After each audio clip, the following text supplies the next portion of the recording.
If I didn't have to pay student loans, I would, to be honest with you, I can't even really fathom what I would do, because it's a world I'm not gonna see until I'm in my 50s.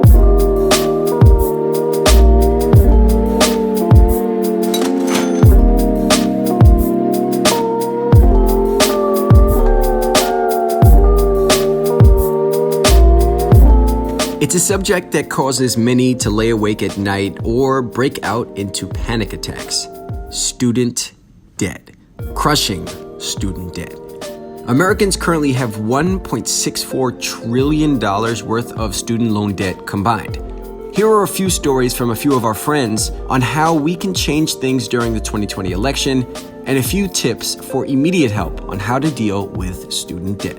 My name is Niasha Foy. I am a proud 2006 graduate from Wesleyan University and a 2012 graduate from New York Law School.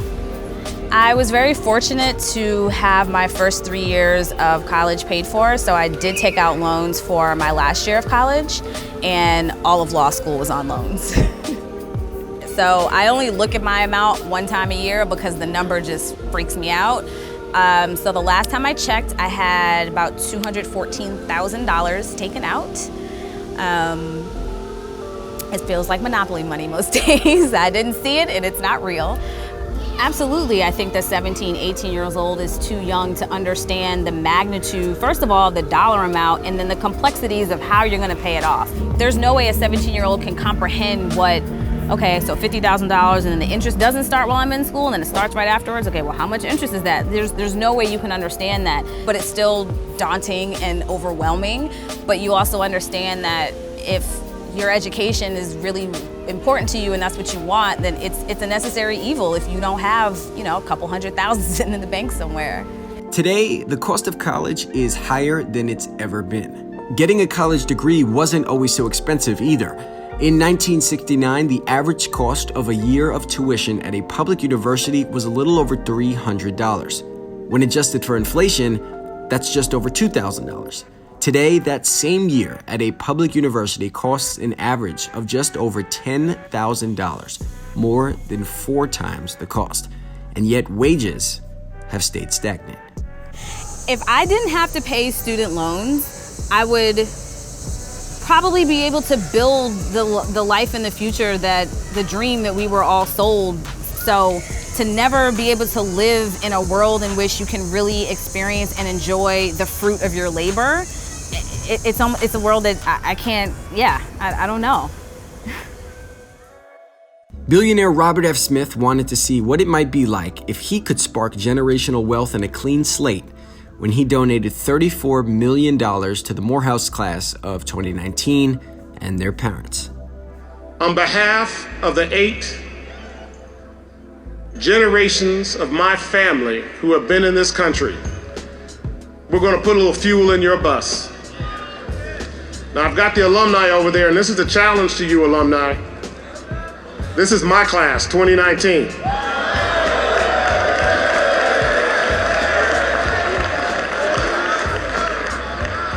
And my family is making a grant to eliminate their student loans.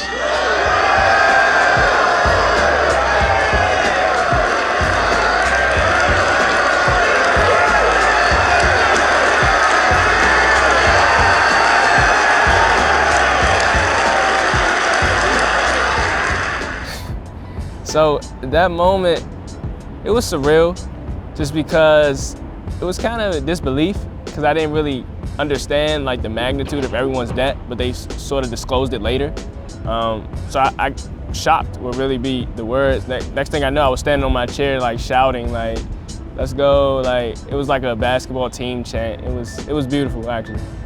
Graduating debt-free has changed my postgraduate life in many ways. Well, one, I was able to start with a clean slate, not having an immediate bill, even outside of the deferments.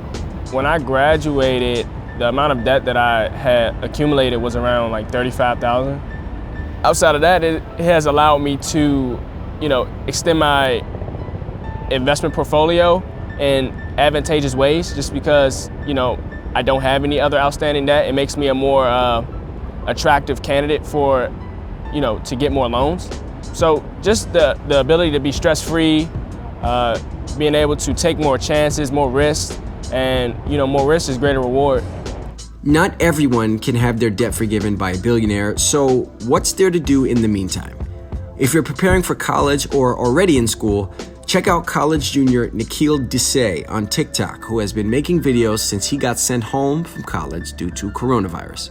I came home and I really didn't have anything going on. All my internships got canceled and I was just really bored. And I thought, there's this pandemic happening. Like, what's a way that I can contribute without having to spend too much money or do something too crazy? And I thought, maybe utilizing TikTok or social media as a resource could be an excellent way to do that. And I basically just started posting videos about my pre-med experience, about the college experience.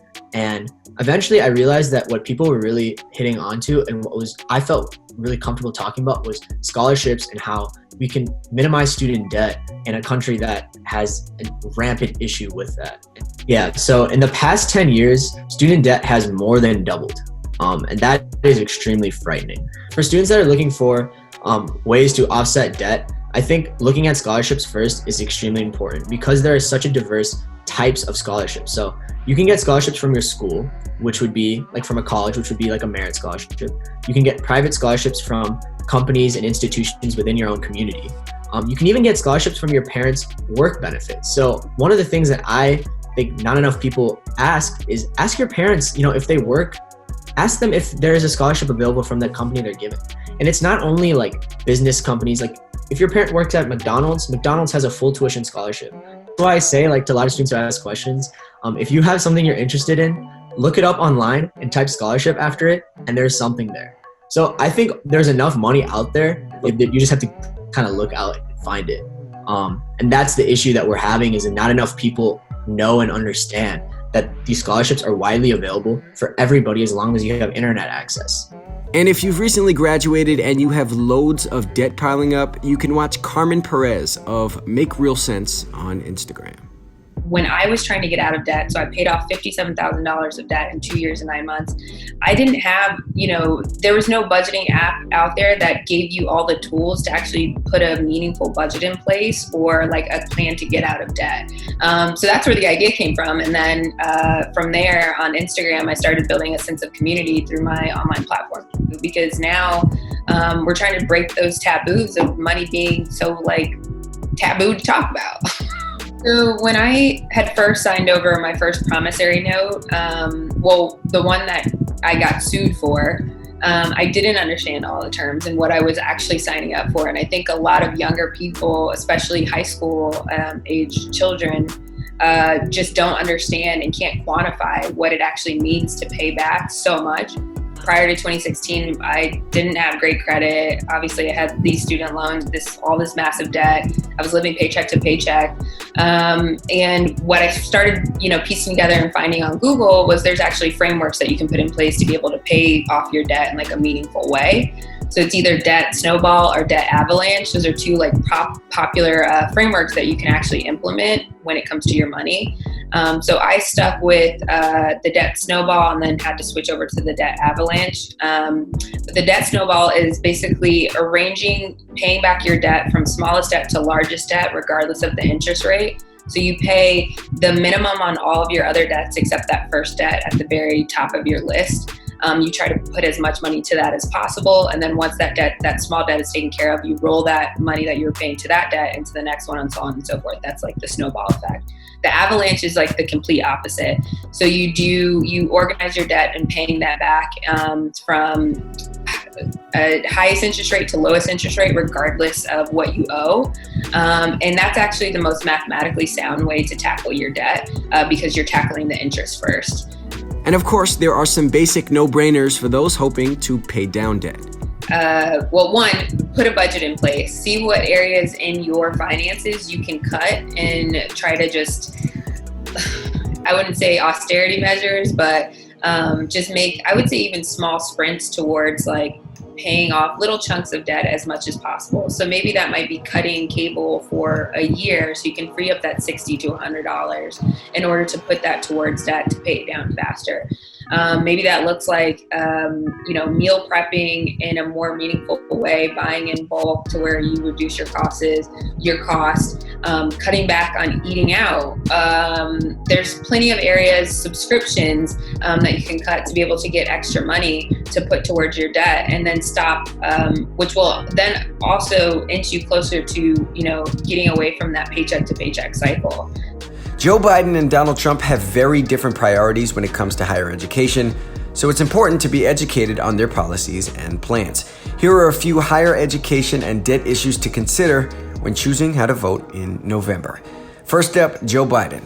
Joe Biden has adopted Senator Elizabeth Warren's plan to provide $10,000 in student debt cancellation for every student borrower as coronavirus relief and stimulus. This would help every student loan borrower, but would provide full loan forgiveness to about a third of borrowers.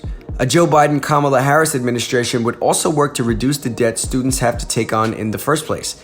The campaign has said they will make public colleges and universities tuition-free for students coming from families earning less than $125,000.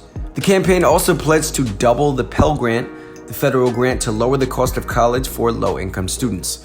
Lastly, the Biden-Harris team wants to fix the public service loan forgiveness program, including allowing borrowers to receive partial forgiveness after 5 years, rather than wait for 10 years, and for borrowers not already in the PSLF program, Biden wants to create a new, simpler program that would provide $10,000 in student debt relief for every year of public service, up to 5 years.